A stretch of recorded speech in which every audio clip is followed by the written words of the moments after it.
नमस्कार, आप देख रहे हैं दैनिक रेडियो। आइए एक नजर डालते हैं सुर्खियों पर। केंद्र सरकार ने नीट यूजी रिजल्ट केस सौंपा सीबीआई को। अरुणाचल में बादल फटने से हुई लैंडस्लाइड और बाढ़ से असम के लाखों लोग हुए प्रभावित। पेट्रोल डीजल को जीएसटी के दायरे में लाने का केंद्र सरकार कर रही है विचार। होटल में महिला सिपाही के साथ पकड़े जाने पर डीएसपी को बनाया कांस्टेबल। एससीओ समिट के लिए कजाकिस्तान नहीं जाएंगे प्रधानमंत्री मोदी। आइए अब देखते हैं खबरें विस्तार से। नीट यूजी एग्जाम में हुई गड़बड़ियों को लेकर एजुकेशन मिनिस्ट्री की शिकायत पर रविवार 23 जून को सीबीआई ने पहली एफआईआर दर्ज कर ली है। मिनिस्ट्री से मिले कुछ रेफरेंस के आधार पर अनजान लोगों के खिलाफ आईपीसी के सेक्शन 120 और 420 समेत कई धाराओं में एफआईआर दर्ज की गई है। वहीं जांच के लिए सीबीआई ने 2 स्पेशल टीम बनाई है जो पटना और गोधरा जाएंगी। केंद्र सरकार ने कल रात ही जाँच की जिम्मेदारी सीबीआई को सौंपी थी।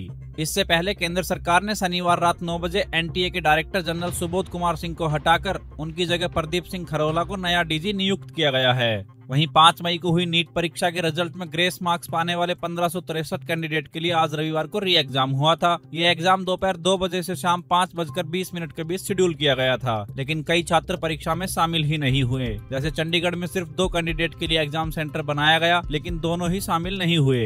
एनटीए की वेबसाइट हैक होने की अफवाह पर एक अधिकारी ने बताया कि उनका पोर्टल पूरी तरह सुरक्षित है। एनटीए ने री एग्जाम के एडमिट कार्ड 20 जून को जारी किए थे और रिजल्ट 30 जून को जारी किया जाएगा। संशोधित रिजल्ट जारी करने के बाद काउंसलिंग 6 जुलाई से शुरू होगी। आइए बढ़ते हैं अगली खबर की तरफ। अरुणाचल प्रदेश की राजधानी ईटानगर में आज रविवार सुबह 10:30 पर बादल फटने से बाढ़ जैसे हालात बन गए हैं। अधिकारियों ने बताया कि कई जगहों पर लैंडस्लाइड हुआ है। लोगों को वहां न जाने की सलाह दी गई है। वहीं नेशनल हाईवे 415 पर जल भराव होने के कारण कई वाहन फंस गए हैं। वहीं दूसरी तरफ असम में करीब 1 हफ्ते से बारिश हो रही है। सरकार के अधिकारियों ने 22 जून को बताया कि बाढ़ से 19 जिलों में करीब 4 लाख लोग प्रभावित हैं। इस साल बाढ़ और लैंडस्लाइड से मरने वालों का आंकड़ा 37 हो गया है। बाढ़ प्रभावित लोगों के लिए सरकार ने 100 रिलीफ कैंप लगाए हैं और राहत सामग्री देने के लिए 125 सेंटर बनाए हैं। बता दें कि मौसम विभाग ने आज मध्य प्रदेश समेत 11 राज्यों में भारी बारिश की चेतावनी जारी की थी। इनमें मध्य प्रदेश के मालवा इलाके के अलावा गोवा, कर्नाटक, महाराष्ट्र, केरल, तमिलनाडु, नागालैंड, मणिपुर, मिजोरम, त्रिपुरा और पश्चिम बंगाल शामिल है। वहीं दूसरी तरफ गृह मंत्री अमित शाह ने मानसून के दौरान देश के विभिन्न हिस्सों में आने वाली बाढ़ से निपटने की तैयारियों के लिए समीक्षा बैठक की है। इसमें गृह, जल संसाधन, नदी विकास, पृथ्वी विज्ञान, पर्यावरण, सड़क परिवहन मंत्रालय और विभागों के सचिव, रेलवे बोर्ड के अध्यक्ष, एनडीएमए के अधिकारी शामिल हैं। आइए बढ़ते हैं अगली खबर की तरफ। आने वाले दिनों में पेट्रोल डीजल की कीमतों में गिरावट देखने को मिल सकती है। सरकार पेट्रोल डीजल को जीएसटी के दायरे में लाने पर विचार कर रही है। अगर ऐसा होता है तो पेट्रोल और डीजल की कीमत में 20 रुपए प्रति लीटर तक कमी देखने को मिल सकती है। यानी दिल्ली के हिसाब से इनकी कीमत 75 रुपए प्रति लीटर तक आ जाएगी। कल यानी 22 जून को वित्त मंत्री निर्मला सीतारमण ने जीएसटी काउंसिल की मीटिंग के दौरान कहा कि केंद्र सरकार पेट्रोल और डीजल को जीएसटी के दायरे में लाने के लिए तैयार है। अब राज्यों के बारे में फैसला लेना है। राज्यों के साथ आकर इसकी दरें तय करनी है। आपकी जानकारी के लिए बता दें कि अभी आप जब दिल्ली में 94.72 रुपए प्रति लीटर पेट्रोल डलवाते हैं तो इसमें से 35.29 रुपए टैक्स के रूप में केंद्र सरकार और राज्य सरकार की जेब में जाता है। यानी आपको 59 रुपए 43 पैसे का ही पेट्रोल मिलता है। इसमें आम लोगों की जेबें खाली होती है, वहीं सरकार का खजाना तेजी से बढ़ता है। लेकिन अगर सरकार पेट्रोल डीजल जीएसटी के दायरे में लाती है तो इसकी कीमतों में 20 रुपए तक प्रति लीटर की कमी देखने को मिल सकती है। इसके अलावा पूरे देश में पेट्रोल डीजल के दाम लगभग एक जैसे हो जाएंगे। हालांकि इससे सरकार की टैक्स से होने वाली कमाई घट सकती है। अभी जीएसटी में टैक्स की सबसे ऊंची दर 28% है। अगर सरकार पेट्रोल डीजल को 28% जीएसटी भी लगाती है तो भी इससे आम लोगों को बहुत राहत मिलेगी।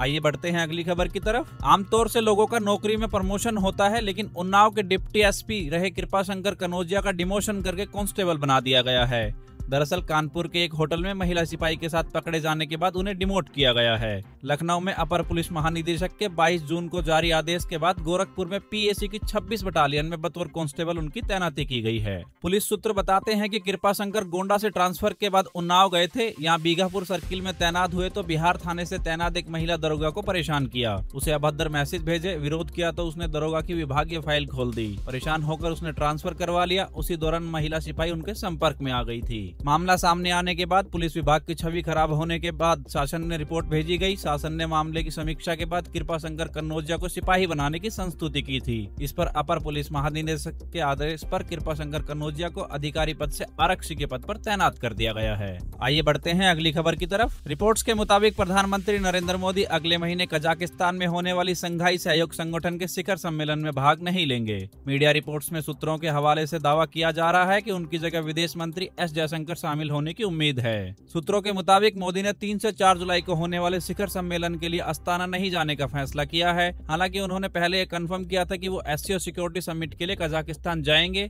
इसके चलते उनकी एडवांस सिक्योरिटी टीम ने अस्ताना जाकर वहां सुरक्षा का जायजा भी लिया था। आपकी जानकारी के लिए बता दें कि एससीओ मध्य एशिया में शांति और सभी देशों के बीच सहयोग बनाए रखने के लिए बनाया गया एक संगठन है, जिसमें पाकिस्तान, चीन, रूस आदि देश भी इसके मेंबर हैं। रिपोर्ट्स के मुताबिक पुतिन, जिनपिंग और शहबाज शरीफ इस समिट में पहुंचेंगे। ऐसे में मोदी के शामिल नहीं होने से भारत पर कई तरह के सवाल खड़े हो रहे हैं। वहीं द हिंदू की एक रिपोर्ट के मुताबिक मोदी ने एससीओ में शामिल नहीं होने का फैसला आगामी संसद सत्र के चलते लिया है, जो 24 जून से 3 जुलाई तक चलेगा।